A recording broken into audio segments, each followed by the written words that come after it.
Hey guys, James with Yelton's Construction. We're going to show you guys how to do some handicap bars in your bathroom.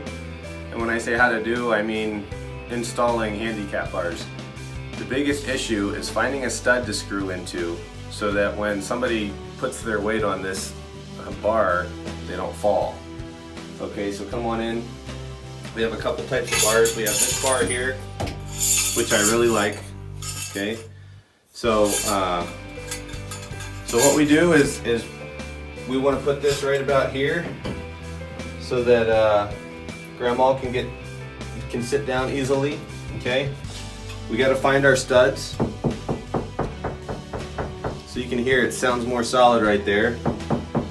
So if it sounds hollow and it starts sounding more solid and then more hollow, you know there's a stud right there.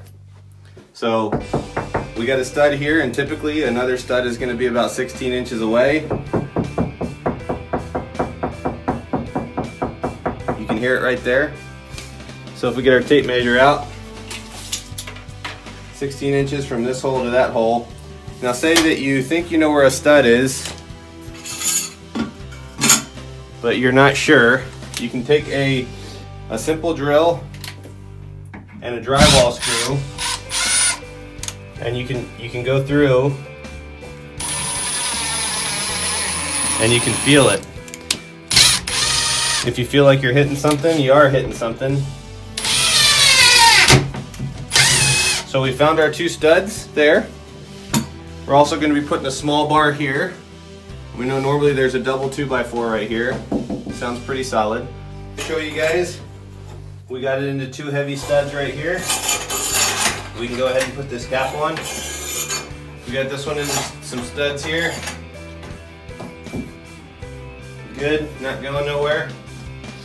Okay, every once in a while you run into one like this, where they got the little Allen heads on. So you see we got our two Torx head screws in here. This will go on like this, and typically you want the Allen heads to not show. So